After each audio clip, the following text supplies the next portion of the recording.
Hello friends, welcome to our QK family. जो भी friends इस चैनल पर नए हो, इस चैनल को लाइक शेयर और सब्सक्राइब जरूर करें। फ्रेंड्स, आप लोगों को पता है कि पर्यावरण का सेशन अभी चल रहा है। पर्यावरण का आज चौथा टॉपिक है।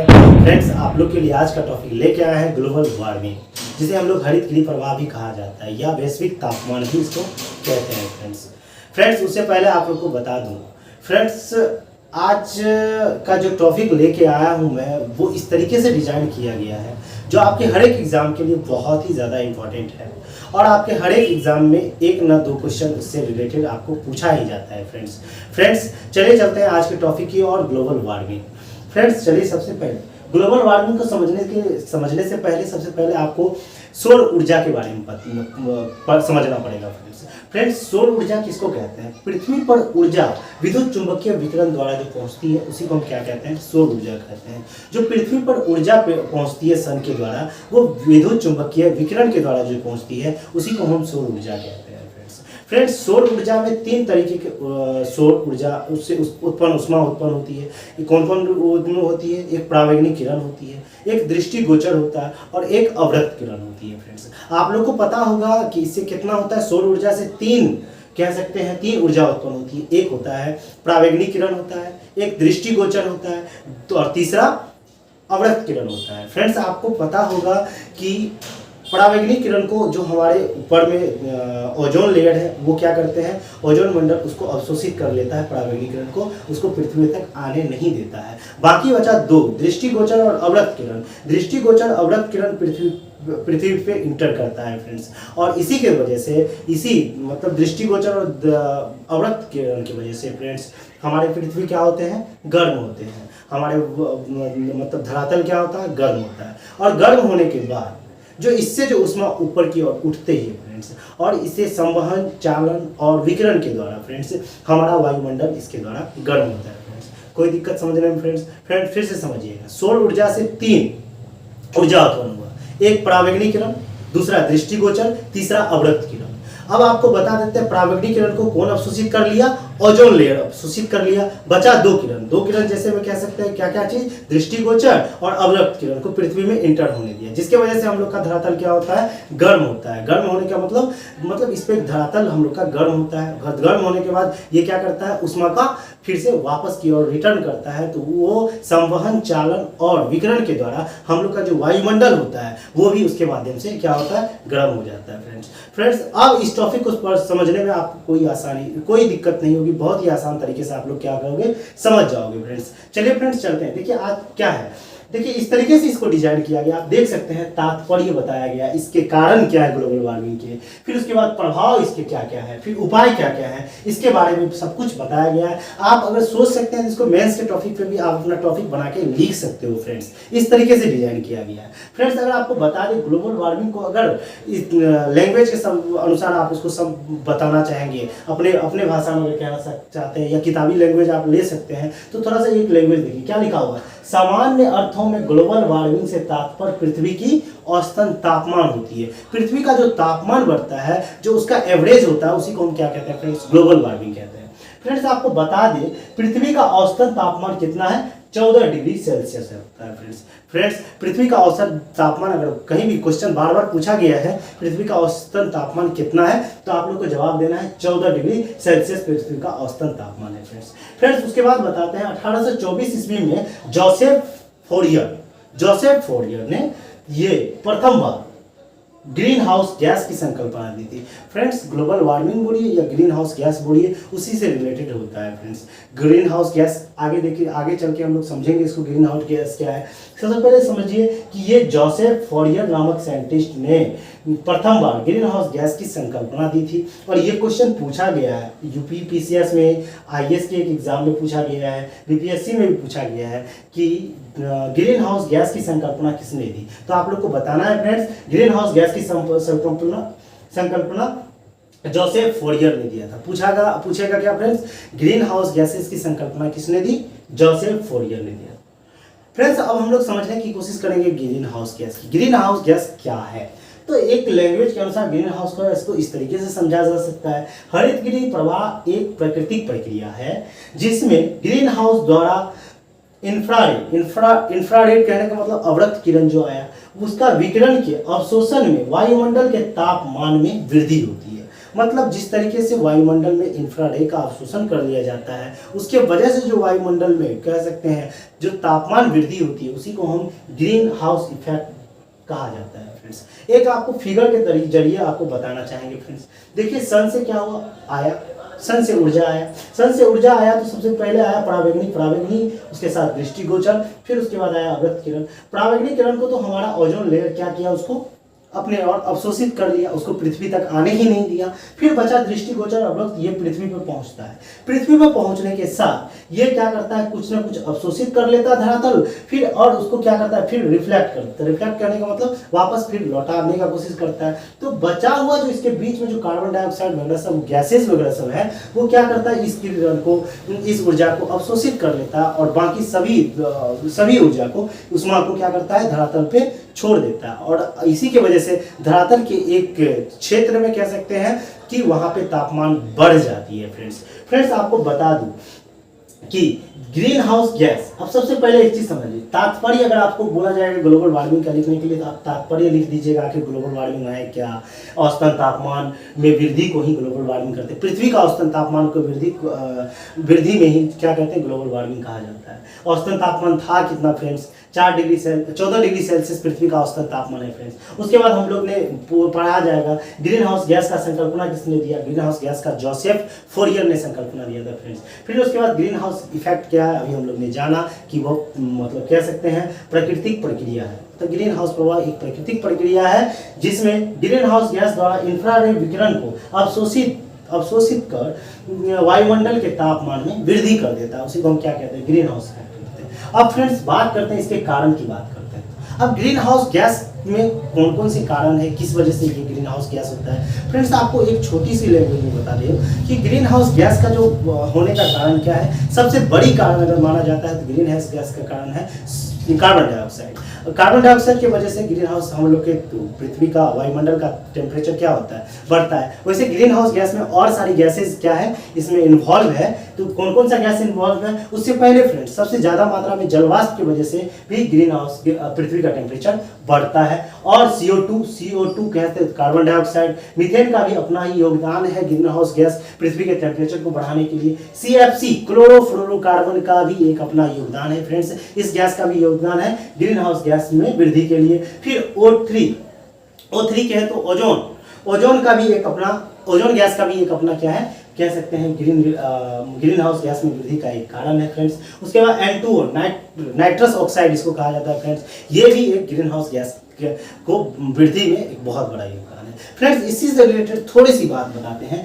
नाइट्रोजन गैस प्राकृतिक रूप में पाए जाने वाला गैस नहीं है फ्रेंड्स, ये प्राकृतिक रूप में नहीं पाया जाता है फ्रेंड्स। और आपसे ये क्वेश्चन पूछा गया है कि नाइट्रोजन गैस इनमें से कौन से गैस धरातल पे प्राकृतिक रूप से नहीं पाया जाता है, तो वो उसका आंसर होगा फ्रेंड्स N2O। ये पूछा गया है यूपी PCS के एग्जाम में पूछा गया है और ज्यादा दिन नहीं हुआ, 2017-18 में पूछा गया है फ्रेंड्स, इसीलिए याद रखिएगा N2O एक प्राकृतिक गैस नहीं है, प्राकृतिक ग्रीन हाउस गैस नहीं है।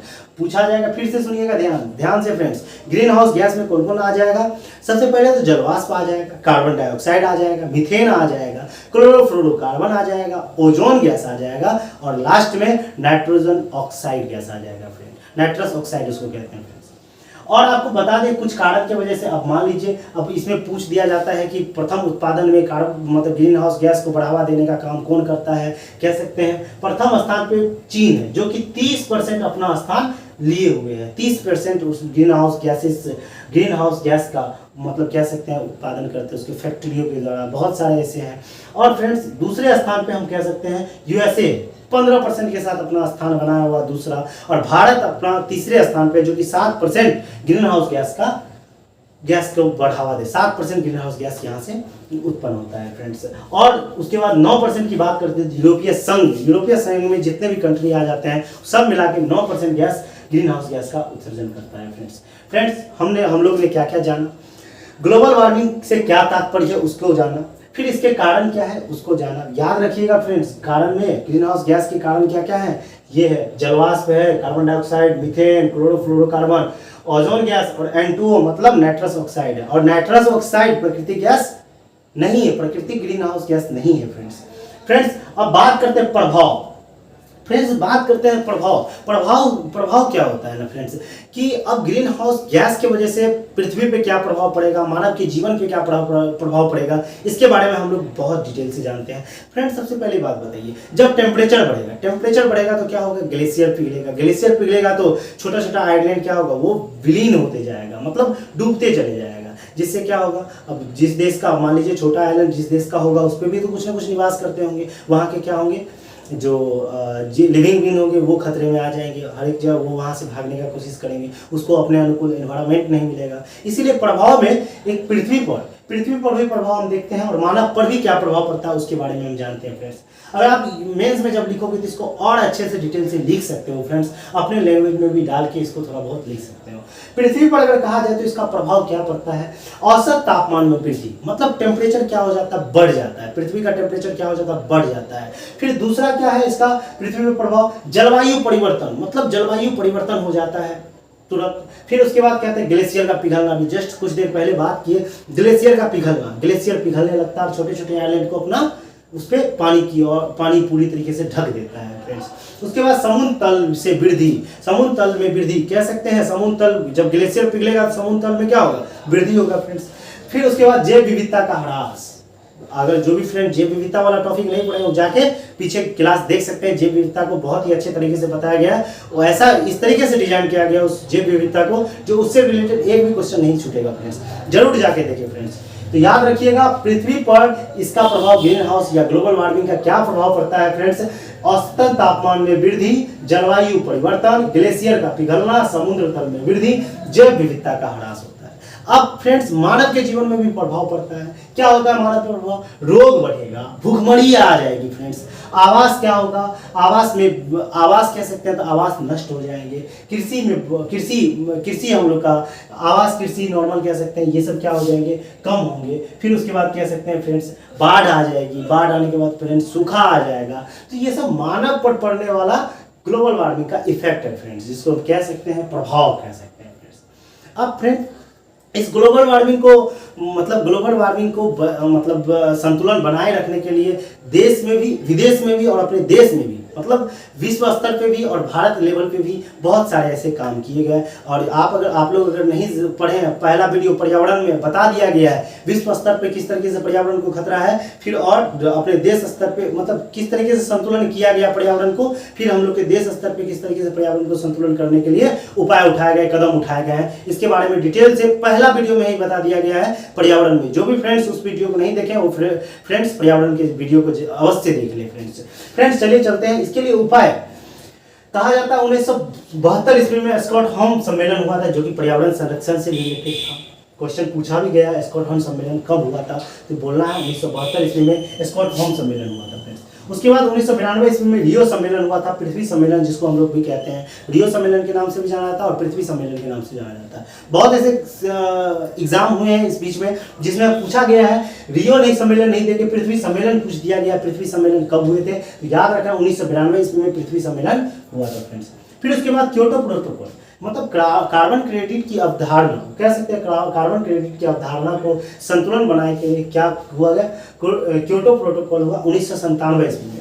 पूछा गया, ये सब बार बार क्वेश्चन पूछा गया, याद रखिए स्टॉकहोम सम्मेलन 1972, पृथ्वी सम्मेलन 1929 और क्योटो प्रोटोकॉल कब हुआ, 1997 में हुआ था। किस चीज के लिए हुआ था, कार्बन क्रेडिट की अवधारणा के लिए हुआ था फ्रेंड्स। फिर उसके बाद फ्रेंड्स 2015 में पेरिस समझौता हुआ था, इसको याद रखिए। और रिलेटेड करंट से रिलेटेड ये है 2022 में पूछा जाएगा, COP27 हुआ जलवायु के लेके मिस्र में हुआ फ्रेंड्स, कहाँ हुआ, मिस्र में हुआ। और 2028 मतलब COP28 कह सकते हैं 2023 में, ये जो जलवायु संबंधित होगा ये UAE में होगा, याद रखिएगा फ्रेंड्स। COP27 मिस्र, COP28 UAE, COP27 2022 का था और COP28 2023 का था, ये करंट से रिलेटेड होता है। और फ्रेंड्स आप जब डिटेल से किताब पढ़ोगे, मतलब कोई भी किताब पढ़ोगे, किसी का भी हेल्थ बुक पढ़ोगे या NCERT आप उल्टाओगे, उसमें एक दो टॉपिक आता है जो कि बहुत ज़्यादा इंपॉर्टेंट होता है, उसका होता है अर्थ आवर।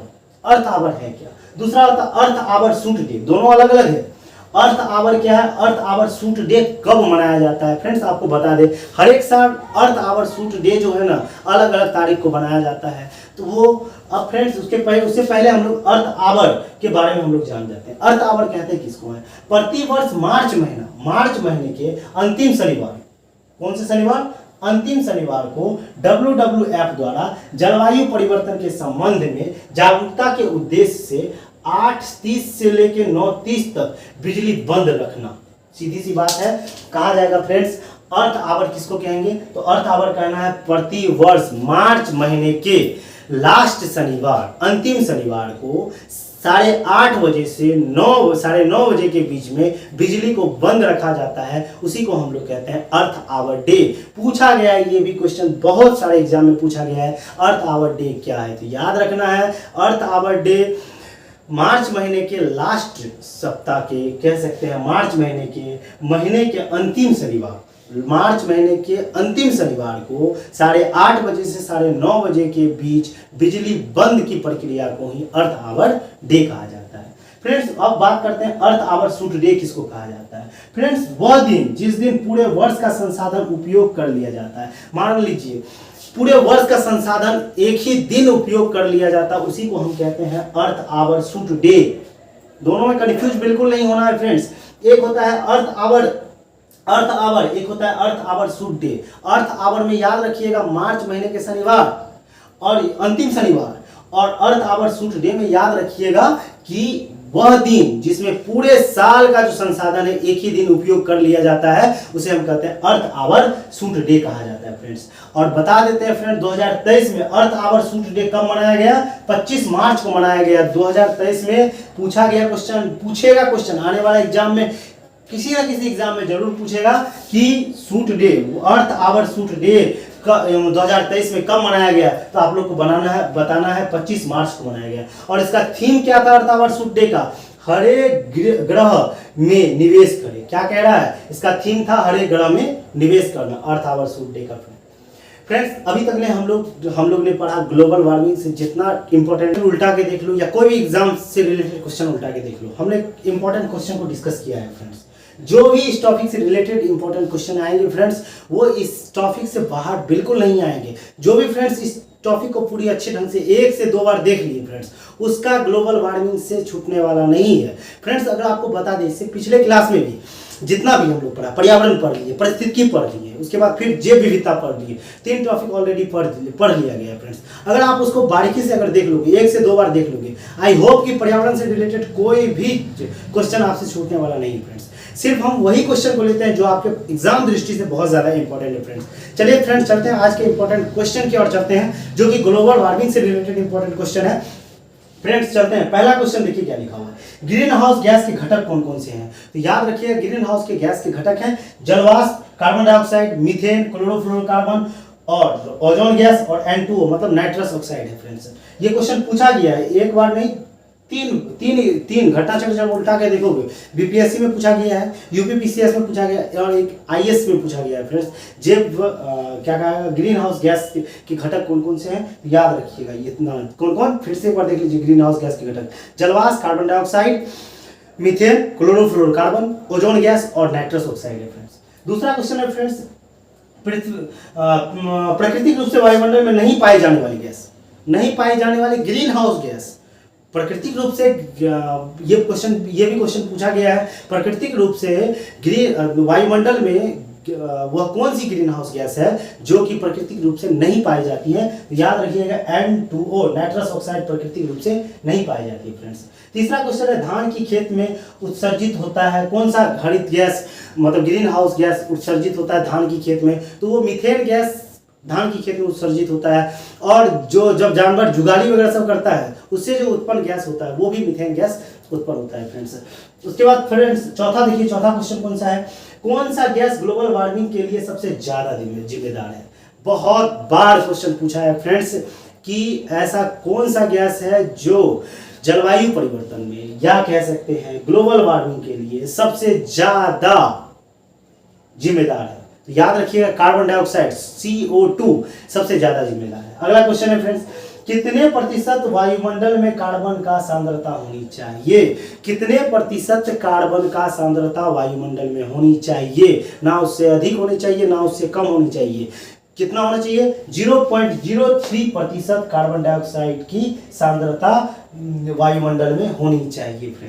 फ्रेंड्स आपको बता दूं, क्योंकि कार्बन डाइऑक्साइड पादप के लिए भी उतना ही जरूरत होता है, क्योंकि वो क्या करता है, खाना अपना भोजन जो बनाता है प्रकाश संश्लेषण के द्वारा कार्बन डाइऑक्साइड को अवशोषित करता है, जो कि उसके भोजन बनाने में हेल्पफुल होता है। फ्रेंड्स नेक्स्ट क्वेश्चन देखिए फ्रेंड्स, 6 छठा क्वेश्चन क्या लिखा हुआ है? छठा क्वेश्चन, पिछली सदी में वैश्विक औसतन तापमान में कितनी वृद्धि होती है? पिछली सदी की बात करें तो सदी 10 साल का एक सदी होता है फ्रेंड्स।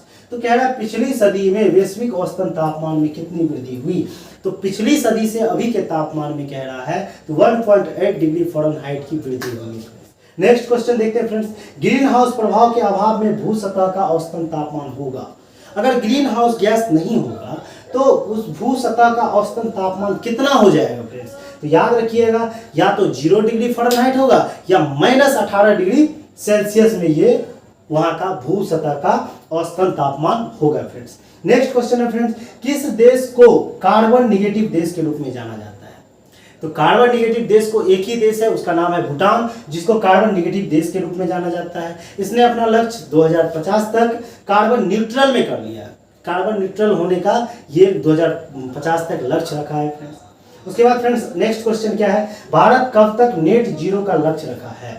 कार्बन उत्सर्जन का नेट जीरो का लक्ष्य रखा है भारत कब तक? 2070 तक भारत नेट जीरो का लक्ष्य रखा है फ्रेंड्स। नेक्स्ट क्वेश्चन 10वां क्वेश्चन है फ्रेंड्स, जलवायु परिवर्तन का सिद्धांत किसने दिया था?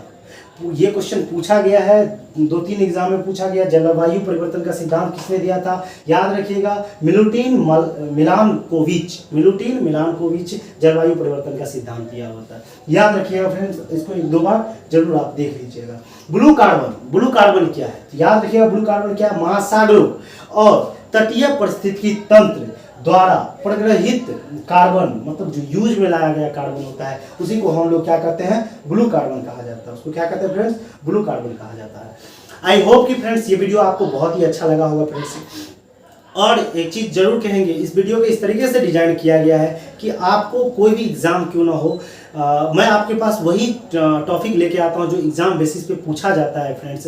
आई होप कि आप इस चैनल को सपोर्ट करोगे जरूर, और अपने फ्रेंड सर्कल में शेयर जरूर करोगे फ्रेंड्स। एक वीडियो बनाने में कम से कम मेहनत लगती है फ्रेंड्स, कि कौन कौन सा क्वेश्चन पूछा जाएगा, किस तरीके से उसको डिजाइन करके बताया जाए आप लोग के पास। इसीलिए आप लोग इस चैनल को लाइक, शेयर और सब्सक्राइब जरूर करके जाइएगा फ्रेंड्स। और हाँ, अगर आप लोग को ऐसा लग रहा है कि ये पढ़ के हमको कुछ नहीं होगा, तो एक आपको विश्वास दिलाते हैं, 1-2 बार कम से कम वीडियो देख लीजिए। उसके बाद आप कोई भी किताब जाके उल्टाइए फ्रेंड्स, और कोई भी एग्जाम का क्वेश्चन उल्टा के देखिए, आपका पर्यावरण से एक भी क्वेश्चन नहीं छूटने वाला है। अगर छूट गया तो आप आगे जल्दी से इस चैनल को अनसब्सक्राइब कर दीजिएगा और इस चैनल पे फिर से दोबारा नहीं आइएगा फ्रेंड्स। आप जाइए फ्रेंड्स, इस चैनल को देखिए और इस वीडियो को देखिए और जाके क्वेश्चन को उल्टा के देखिए, एक भी क्वेश्चन आपका छूटने वाला नहीं है फ्रेंड्स।